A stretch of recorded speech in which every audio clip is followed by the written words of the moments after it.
আলহামদুলিল্লাহি ওয়াহদা ওয়াসসালাতু ওয়াসসালামু আলা মান লা নাবিয়্যা বা'দা। আউযু বিল্লাহি মিনাশ শাইতানির রাজীম। বিসমিল্লাহির রহমানির রহিম। কুল হুয়াল্লাহু আহাদ, আল্লাহুস সামাদ, লাম ইয়ালিদ ওয়া লাম ইউলাদ ওয়া লাম ইয়াকুল লাহু কুফুয়ান আহাদ।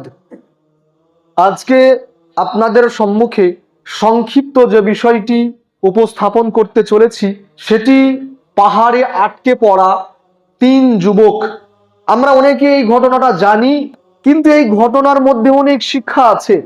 অনেকে জানি, কিন্তু আমরা এই ঘটনা দ্বারা শিক্ষা অর্জন করতে পারিনি। তাই আজকে আপনাদের সম্মুখে সে ছোট্ট একটা আল্লাহ রসুল সাল্লাল্লাহু আলাইহি ওয়াসাল্লামের মুখ দিয়ে বর্ণিত, আল্লাহ রসুল তিনি বলেছেন, ঘটনাটা অনেক আগেকার। তিন ব্যক্তির পাহাড়ে আটকে পড়া একটা সুন্দর একটা ইসলামিক ঘটনা আপনাদের কাছে পরিবেশন করব ইনশাআল্লাহ, এবং সেই ঘটনা দ্বারা কি কি শিক্ষা আমরা নিতে পারি সেটা আলোচনা করব ইনশাআল্লাহ। এই হাদিসটা বিভিন্ন হাদিস গ্রন্থে, মুসলিম, আবু দাউদ, তিরমিজি, বিভিন্ন হাদিস গ্রন্থে হাদিসটা বর্ণিত। আব্দুল্লাহ ইবনে উমর তিনি বর্ণনা করছেন যে আল্লাহ রসুল সাল্লাল্লাহু আলাইহি ওয়াসাল্লাম একদা তিনি আমাদেরকে বলেন যে, আমার সাহাবারা শোনো, আজকে তোমাদের একটা খুবই আশ্চর্যজনক এবং খুবই শিক্ষামূলক ঘটনা তোমাদেরকে বলি। আল্লাহ রাসূল সাল্লাল্লাহু আলাইহি ওয়াসাল্লাম তিনি সাহাবীদেরকে বলছেন যে একদা অনেক যুগ আগে, বহুতকাল, আল্লাহ রাসূলের অনেক আগে, বনী ইসরাইলের ঘটনা। তিন বন্ধু, তিন ব্যক্তি, তারা কোনো কারণে তারা সফর করছে, কোনো জায়গায় যাচ্ছে, পাহাড়ি রাস্তা দিয়ে যেতে যেতে সন্ধে হয়ে গেছে, বৃষ্টি শুরু হয়ে গেছে। সেই তিন ব্যক্তি আশ্রয় নেওয়ার জন্য তারা একটা গুহা খুঁজছে। বৃষ্টি, অন্ধকার, সাথে মেঘ গর্জন করছে, তো আশ্রয় নেওয়ার জন্য একটা গুহা তো দরকারি। তো তারা খুঁজতে খুঁজতে একটা গুহা পেল এবং তারা সেই গুহাতে আশ্রয় নিল। বৃষ্টি আস্তে আস্তে বন্ধ হয়ে গেল। তারা যখন গুহা থেকে বাহির হবে, এমন তো অবস্থায় পাহাড়ের ওপর থেকে একটা ছোট আকারের, মানে গুহার মুখটা বন্ধ হওয়ার মতো একটা গোল পাথর এসে সেই গুহার মুখে আটকে গেল। এমন করে আটকে গেল, তিনজন ঠেলে আর সরাতে পারছে না। এমন ভাবে আটকে গেছে গুহার মুখটা যে বাইরে থেকে কেউ দেখতেও পাবে না, যতই চিৎকার করুক, এবং এরা তিনজনা ঠেলেও সেটাকে সরাতে পারছে না। তখন যতটা চেষ্টা করলো বাইরে হওয়ার ঠেলে, কিন্তু যখন তাদের সাধ্যে আর কুলাচ্ছে না, তারা ভেবে নিল যে আমরা এখান থেকে বাইরে হতে পারবো না, যদি আল্লাহ সুবহানাহু ওয়া তাআলা তিনি না চান। তো সেই তিন বন্ধু তারা এবার আল্লাহর কাছে সাহায্য চাইতে লাগলো যে আমাদের জীবনে আমরা যদি কখনো কোন রকমের ভালো কাজ করে থাকি, সেই ভালো কাজের ওসিলায় আল্লাহর কাছে সাহায্য চাই, আল্লাহ তাআলা আমাদেরকে সাহায্য করতেও পারেন এবং আমরা এখান থেকে, এই গুহা থেকে বাইরে হতেও পারি। ওই তিনজন ব্যক্তির মধ্যে একজন এবার বলতে লাগলো, সে তার একটা ভালো কাজ, সে এবার আল্লাহর কাছে সাহায্য চাচ্ছে যে আল্লাহ, আমার কাছে একজন চাষি ধানের চাষ করত, তাকে ধান চাষ করার জন্য আমি নিয়েছিলাম একজন চাষিকে দিন মজুর হিসাবে। সে চাষ করলো, তাকে যখন তার পারিশ্রমিক মজুরিটা আমি দিতে গেলাম, সে নিল না, চলে গেল। তার সেই মজুরিটা দিয়ে আমি আবার চাষ করলাম এবং টাকা হলো, সেই টাকা দিয়ে আমি কিছু বকরি কিনলাম, বকরি থেকে আবার টাকা হলো, উট কিনলাম, রাখাল কিনলাম, এমনকি অনেক পাল হয়ে গেল, একটা পাল হয়ে গেল। অনেক দিন পর সে চাষি আমার কাছে আসলো এবং আমাকে বলল যে আল্লাহকে ভয় করো এবং আমার সেই মজুরির টাকাটা দিয়ে দাও। তখন আমি তাকে বললাম, ওই যে মাঠে দেখছো যত বকরি, ছাগল, উট সব তোমার। তখন ওই চাষি বলল, আমার সাথে কি আর কি হচ্ছে, গরিব মানুষ, আপনি আমার সাথে মজা করছেন? তখন ওই পাহাড়ে আটকে পড়া ওই ব্যক্তি বলছে যে না, কোশ্চিন কালেও না, আমি তোমার সাথে কেন মজা করব? তোমার সেই টাকাটা আমি খাটিয়েছিলাম চাষের কাজে, চাষ থেকে বকরি কিনেছিলাম, আস্তে আস্তে আস্তে আস্তে তোমার সেই টাকাটা নিয়ে এতটা বৃদ্ধি হয়েছে, এগুলি যা দেখছো সবই তোমার। ওই চাষি সব কিছু নিয়ে গেল, একটাও রাখলো না, সব নিয়ে চলে গেল। পাহাড়ে আটকে পড়া ব্যক্তি বলছে যে আমি কোনো রকমের কষ্ট অনুভব করলাম না, কোনো দুঃখ প্রকাশ করিনি, আল্লাহ এটা যদি তোমার কাছে ভালো কাজ মনে হয়, আল্লাহ এটা তো করেছিলাম শুধুমাত্র তোমাকে সন্তুষ্টি করার জন্য, আল্লাহ তোমার কাছে যদি এই কাজটা ভালো মনে হয়, আল্লাহ তুমি এই ভালো কাজের উসিলাতে পাহাড়টা সরিয়ে দাও। আল্লাহ সুবহানাহু ওয়া তাআলা তিনি পাহাড়ের একটু সরে গেল, পাহাড়টা একটু সরে গেল, কিন্তু তারা বাইর হতে পারছে না। একটু কোনো রকমে সরে গেল, বাইর হতে পারছে না তারা। দ্বিতীয় ব্যক্তি বলছে যে আল্লাহ আমি বকরি চড়াতাম, আমার বৃদ্ধ মাতা পিতা ছিল এবং আমার একটা স্ত্রী ছিল এবং আমার দুটি সন্তান ছিল। সারাদিন আমি ছাগল চড়াতাম এবং সন্ধ্যের সময় এসে তার দুধ আমি দহন করতাম। আগে আমার পিতা মাতাকে দিতাম, বৃদ্ধ পিতা মাতাকে আগে দিতাম, তারপরে আমার সন্তান, স্ত্রী, আমি। একদিন আমি ছাগল চড়াতে চড়াতে অনেকটা দূর চলে গেলাম, আস্তে আমার রাত্রি হয়ে গেল। বাড়ি এসে দেখছি আমার মাতা পিতা, বৃদ্ধ মাতা পিতা ঘুমিয়ে গেছে। আমি দুধ দহন করে তাদের মাথার কাছে দাঁড়ালাম। তখন আমার পিতা মাতা যখনই জাগবে তাদেরকে আমি খাওয়াবো, কিন্তু আমার ছোট্ট ছোট্ট ছেলে মেয়ে দুটি সন্তান আমার পা ধরে তারা কান্না করছিল, কিন্তু তাদেরকে আমি খাওয়াইনি। আমার স্ত্রীকে খাওয়াইনি, আমি নিজেও খাইনি। আমি আবার বৃদ্ধ মাতা পিতাকে খাওয়াবো। যখন সকাল হয়ে গেল আমি আমার বৃদ্ধ মাতা পিতাকে খাওয়ালাম। আল্লাহ এটা যদি তোমার কাছে ভালো কাজ মনে হয়, আল্লাহ এটা তো করেছিলাম শুধু তোমার সন্তুষ্টির জন্য, আল্লাহ এটা যদি তোমার কাছে ভালো কাজ মনে হয়, আল্লাহ তুমি এই ভালো কাজের ওসিলাতে পাহাড়টা একটু সরিয়ে দাও। ওই পাহাড় গর্থর যে গুহার মুখের যে পাহাড়টা আটকে গেছে একটু সরিয়ে দাও। পাহাড়টা একটু সরে গেল, এতটা সরে গেল তারা কিন্তু বাইর হতে পারছে না। একটু সরে গেল মানে প্রথমে যেটু সরে গেল তার থেকে আরেকটু। তৃতীয় ব্যক্তি বলছে যে আল্লাহ আমার একজন চাচাতো বোন ছিল, খুব সুন্দরী। পুরুষ যেমন একজন নারীর প্রতি আকৃষ্ট হয়, আমিও তার প্রতি আকৃষ্ট হয়েছিলাম। তাকে আমি পাওয়ার খুব চেষ্টা করতাম, তাকে আমি কুপ্রস্তাব দিলাম, কিন্তু তাতে সে রাজি হলো না। সে 100 স্বর্ণ মুদ্রার শর্ত করলো, 100 স্বর্ণ মুদ্রা শর্ত করলো। তাও আমি রাজি হয়ে গেলাম, ঠিক আছে তোমাকে 100 স্বর্ণ মুদ্রাই দেব, দিনার বলা হয়, 100 দিনার তোমাকে দেব, তবে আমার সাথে খারাপ কাজে লিপ্ত হতে হবে। মেয়ে রাজি হয়ে গেল।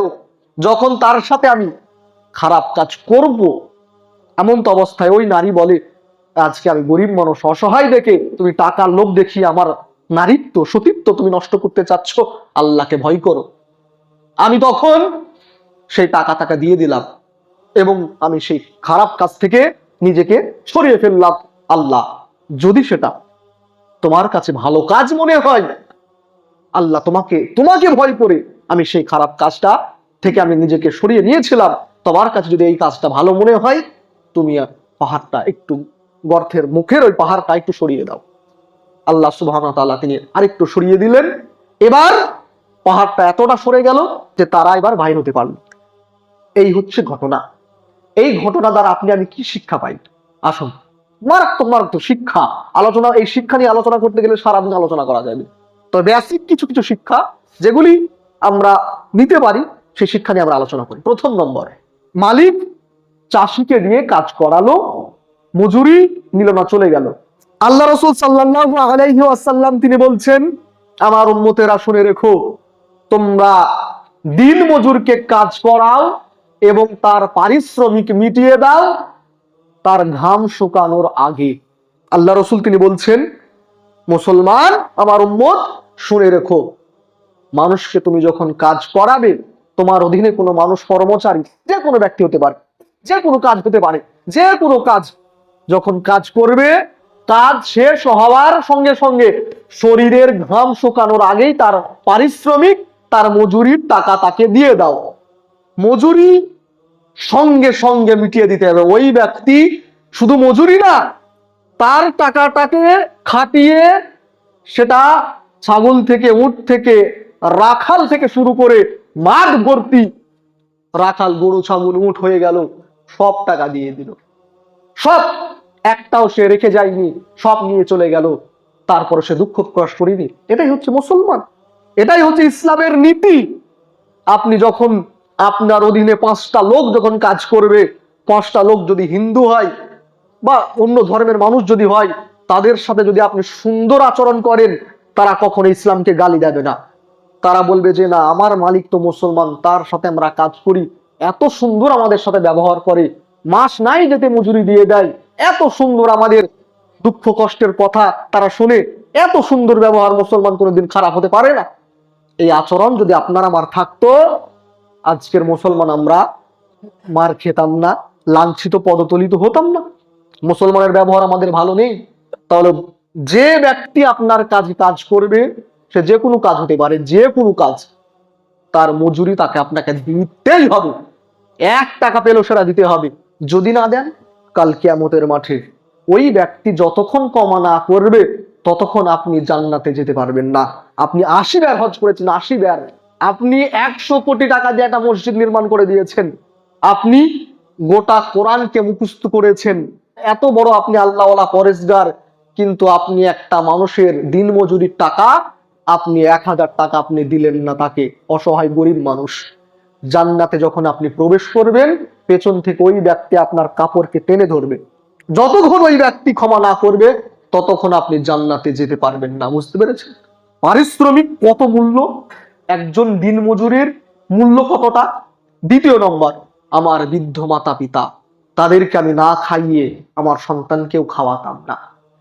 আজকে বর্তমান সমাজ উল্টো হয়ে গেছে। হিন্দু মুসলমানের মধ্যে পার্থক্যই হচ্ছে মুসলমান পিতা মাতার সেবা যত্ন আল্লাহর পর পিতা মাতার সেবা যত্ন। হিন্দু অমুসলিমরা পিতা মাতার সেবা যত্ন করে না, কিন্তু মুসলমান করে। বর্তমান সমাজে কজন মুসলমান আমরা আছি যে পিতা মাতার সেবা যত্ন করি? আগে করতাম, কিন্তু এখন একদম কমে গেছে। সন্তানের থেকেও পিতা মাতা আগে। আল্লাহ বলছেন, এ আমার বান্দারা শোনো, যদি তোমাদের বৃদ্ধ পিতা মাতা যদি থাকে, তাহলে তাদের আচরণ দ্বারা তুমি শব্দটা পর্যন্ত করো না। সূরা বনী ইসরাঈলের ওয়াকাদা রাব্বুকা, কোরআন একটা আয়াত। আল্লাহ তাআলা তিনি বলছেন, আমার পর তোমার মাতা পিতার সেবা যত্ন করো। যদি তোমার বৃদ্ধ মাতা পিতা বেঁচে থাকে, তারা যদি কোনো রকমের একটু আচরণ যদি উল্টো পাল্টা করে, বৃদ্ধ মাতা পিতা করতেই পারে, বয়স হয়ে গেলে বুদ্ধি কমে যায়, তো তাদের কাজের কারণে তুমি অসন্তুষ্ট হয়ে শব্দটা করো না। আপনার বৃদ্ধ মা ধরে নেন কোন একটা কিছু করে ফেলেছে, ভুল কিছু করে ফেলেছে, তো সেই আচরণ দ্বারা এটাও করতে আল্লাহ নিষেধ করছেন। তাদেরকে ধমক দেওয়া দূরের কথা, তাদেরকে মারা তো দূরের কথা, তাদের প্রতি বিরক্ত এই শব্দটা করতে আল্লাহ নিষেধ করছেন। আজকের মুসলমান দাড়ি রেখে, হজ করে, নামাজ পড়ি, দান করি, কিন্তু মাকে গালি দিই, মাকে বকা দিই, দিই না। আপনার মা আল্লাহর পর, আপনার মা আল্লাহর পর, কত বড় মূল্যবান জিনিস মা। আজকে আমরা সন্তানের খুশি করতে গিয়ে, নিজের সন্তানকে খুশি করতে গিয়ে বাপ মাকে ভুলে যাই। বাজার থেকে আপনি যখনই বাড়ি যাচ্ছেন, সন্তানের জন্য কিছু না কিছু কিনে নিয়ে যাচ্ছেন, স্ত্রীর জন্য কিছু না, স্ত্রী বলেছে বাজার থেকে ফুচকা কিনে নিয়ে আসবে, নাও বলতে স্ত্রীকে খুশি করার জন্য কত কিছু নিয়ে যাই। বুকে হাত দিয়ে বলুন, শেষবার আপনি আপনার মাকে খুশি করার জন্য কয়টা টাকার জিনিস যে আমার মা এই খাবারটা খেতে ভালোবাসে নিয়ে যায়। মায়ের পায়ের কাছে গিয়ে বসে হাতে করে আপনি খাইয়ে দিয়েছেন। কজন মুসলমান আছে? আছে, কিন্তু কজন আছে? আল্লাহ রাসূল সাল্লাল্লাহু আলাইহি ওয়াসাল্লাম তিনি বলছেন, ওহুমা জান্নাতুকা নারুকা, মাতা পিতা তোমার জন্য জান্নাত, তোমার জন্য জাহান্নাম। জান্নাত জাহান্নাম নির্ভর করে আপনার বৃদ্ধ মাতা পিতার উপর। কিভাবে?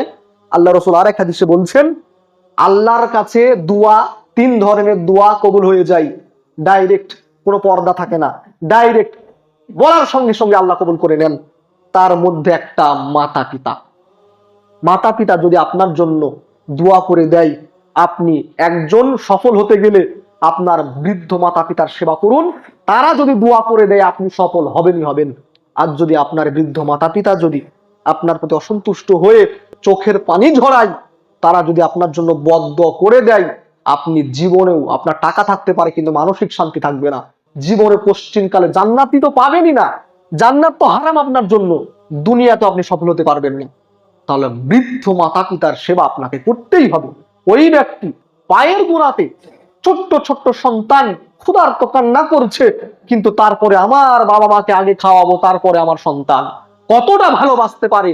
তাহলে বাবা মাকে ভালোবাসতে হবে। আল্লাহ রাসূল সাল্লাল্লাহু আলাইহি ওয়াসাল্লাম তিনি বলছেন, এই আমার উম্মত শুনে রেখো, পিতামাতাকে সেবা যত্ন করো, যদিও তোমাকে তেজ্য পুত্র করে দেয়, যদিও তোমাকে ঘর থেকে বাইর করে দেয়, সম্পত্তির ভাগ যদি তোমাকে না দেয়, তারপরেও পিতামাতার সাথে খারাপ ব্যবহার করবে না। কত বড় কথা! জান্নাতে যাওয়ার একটা মাধ্যম পিতামাতা। পিতামাতাকে সেবা যত্ন করো, জান্নাত আপনি পাবেন ইনশাআল্লাহ। আল্লাহর ইবাদতের পর তৃতীয় ব্যক্তি, সে জেনা করবে আর কি। 100 স্বর্ণ মুদ্রা, 100 স্বর্ণ মুদ্রা মানে জানেন ক টাকা? দিয়েছে, রাজি হয়ে গেছে, জেনা করবে এমন তো অবস্থায় সে বলছে আল্লাহকে ভয় করো, ছেড়ে দিয়েছে। আজকের মুসলমান, আল্লাহ সুবহানাহু ওয়া তাআলা তিনি বলছেন, তোমরা জেনা তো দূরের কথা, জেনার নিকটবর্তীও হইও না। যে কাজগুলি করলে জেনা হয়ে যেতে পারে, আপনি খারাপ কাজে লিপ্ত হয়ে যেতে পারেন, সে কাজটাও ইসলামে হারাম। জেনা করা এটা তো হারামই, যে কাজগুলি করলে জেনা হয়ে যেতে পারে সেগুলিও হারাম। আজকের মুসলমান আপনি আমি, একটা মুসলমান পরিবার বুকে হাত দিয়ে আপনি আমি বুকে হাত দিয়ে একটা মায়ের বেটা বলতে পারবে না যে আমার পরিবারের কেউ জেনার সাথে যুক্ত নেই, জোর গলায় সে বলতে পারবে না। একটা মুসলমান তার ফ্যামিলির কেউ, শুধু সে না, তার গোটা ফ্যামিলির মধ্যে একজন ব্যক্তি জেনার সাথে যুক্ত নেই, একটা ফ্যামিলি, সমাজের একটা ফ্যামিলি আজকে দেখাতে পারবে না। জেনা মানে আপনি কি বুঝেছেন? জেনা অনেক ধরনের হয়। তো ইসলাম ধর্মে জেনা হারাম। আজকের আমাদের পরিবারে এত জেনা ছেয়ে গেছে, এত জেনা ছেয়ে গেছে। আর জেনা ছড়িয়ে যাওয়ার আরেকটা কারণ হচ্ছে মোবাইল, আর বউকে বিদেশে রেখে চলে যাচ্ছে, যার কারণে জেনা একদম সমাজে সহজ হয়ে গেছে। যেটা নিয়ে আলোচনা হবে একদিন ইনশাআল্লাহ। তো জেনা কতটা ভয় করতে হবে? ওই ব্যক্তি জেনা করবে আর কি, টাকাও দেয়া হয়ে গেছে, দুজনাই উলঙ্গ, জেনা করবে আর কি। আল্লাহকে ভয় করো, আমার সতীত্বকে নষ্ট করো না, ছেড়ে দিয়েছে। এর নাম হচ্ছে আল্লাহর ভয়। ইসলাম বিরোধী ভাই আব্বা জীবন, আপনাদের কাছে আমি বলতে চাই, আপনি আমি কজন ব্যক্তি আছি তার পারিশ্রমিক সঙ্গে সঙ্গে ঘাম শুকানোর আগে, তা আল্লাহ রসুলের কথা, কজন ব্যক্তি আছি মজুরি এ মাসের মাইনে ও মাসে দিই, ও মাসের মাইনে ও মাসে দিই না। যদি চাইতে না আসে তো সে টাকা হজম, দুদিন কাজ করিয়ে যদি সে টাকা মজুরি না চাই, সে টাকা হজম করে ফেলি। কজন ব্যক্তি আছি আমরা বৃদ্ধ মাতা পিতার সেবা যত্ন করি? কজন ব্যক্তি আছি আমরা পরকীয়ার সাথে জড়িত না? কজন ব্যক্তি আছে আমরা প্রেম ভালোবাসা থেকে নিজেকে হেফাজত করেছি? কজন ব্যক্তি আছে? পরিশেষে আল্লাহ সুবহানাহু ওয়া তাআলার কাছে দোয়া করি, হে মাওলাই কারীম, হে আল্লাহ, আজকে হতভাগা মুসলিম সমাজ, আজকে আমরা বিভিন্ন কারণে, আজকে বিভিন্ন শয়তানের অসহায় পড়ে আমরা তোমার হুকুম হাকামকে সঠিকভাবে মানতে পারছি না। আল্লাহ, ইসলামকে সঠিকভাবে মূল্যায়ন করতে পারি সেই তৌফিক তুমি আমাদের দান করো। হে আল্লাহ, এই তিনজন ব্যক্তির শিক্ষামূলক যে ঘটনা, এই ঘটনা দ্বারা আমরা আমাদের জীবনে আমরা নিয়ে আসতে পারি সেই তৌফিক তুমি দান করো। হে আল্লাহ, আজকে বহির্বিশ্বে, পৃথিবীর সমস্ত জায়গায় আজকে মুসলমান লাঞ্ছিত, অবহেলিত, পদতলিত, অত্যাচারিত। আল্লাহ, তুমি আমাদের সৃষ্টিকর্তা, আল্লাহ তুমি উত্তম পরিকল্পনাকারী। আজকে প্রত্যেকটা জায়গায় মুসলমানকে পৃথিবী থেকে নিঃশেষ করার জন্য, পৃথিবী থেকে মুসলমানকে মুছে ফেলার জন্য একটা বিরাট পরিকল্পনা চলছে। আল্লাহ, তুমি তো উত্তম পরিকল্পনাকারী। ইয়াকা না'বুদু ওয়া ইয়াকা নাস্তাঈন। আল্লাহ, আমরা তোমার ইবাদত করি এবং আমরা তোমার কাছেই সাহায্য চাচ্ছি। আল্লাহ, তুমি ফিলিস্তিনের মুসলমানকে তুমি স্বাধীনতা দিয়ে দাও, ফিলিস্তিনের গাজার মুসলমানকে তুমি রক্ষা করো। আল্লাহ, তুমি সুদানের মুসলমানকে তুমি রক্ষা করো। আল্লাহ, তুমি চীনের উইঘর মুসলমানকে তুমি রক্ষা করো। আল্লাহ, তুমি কাশ্মীরকে স্বাধীনতা দিয়ে দাও। আল্লাহ, আজকের ভারতের মুসলমান, আপনার আমার এই দেশে থাকা একটা বিরাট কষ্টকর হয়ে যাবে। আজকে এই ভারতের মুসলমানকে নিয়ে বিরাট একটা পরিকল্পনা চলছে। আল্লাহ, তুমি আমাদেরকে মুসলমানকে তুমি রক্ষা করো। হে আল্লাহ, যাহার আমরা মসজিদে নামাজ পড়তে এসেছি, আল্লাহ, আমাদের মানসিক, পারিবারিক, শারীরিক সমস্ত বালা মুসিবতকে তুমি দূর করে দাও। আল্লাহ, যারা অসুস্থ ব্যক্তি বিছানায় পড়ে আছে, হসপিটালে ভর্তি আছে, আল্লাহ তুমি আরোগ্য দানকারী, তাদেরকে তুমি সুস্থতা দান করো। আল্লাহ, যাহারা অন্ধকার কবরে চলে গেছে, জানি না তারা কেমন কবরে আছে, আল্লাহ তুমি তাদের কবরকে প্রশস্ত করে দাও, তাদের কবরের আযাবকে তুমি মাফ করে দাও। আল্লাহুম্মা সাল্লি আলা মুহাম্মাদ ওয়া আলা আলি মুহাম্মাদ কামা সাল্লাইতা আলা ইব্রাহিম ওয়া আলা আলি ইব্রাহিম ইন্নাকা হামিদুম মাজিদ। আল্লাহুম্মা বারিক আলা মুহাম্মাদ ওয়া আলা আলি মুহাম্মাদ কামা বারাকতা আলা ইব্রাহিম ওয়া আলা আলি ইব্রাহিম ইন্নাকা হামিদুম মাজিদ। সুবহানাকা আল্লাহুম্মা রাব্বানা বিহামদিকা আশহাদু আল লা ইলাহা ইল্লা আনতা আস্তাগফিরুকা ওয়া আতুবু ইলাইক।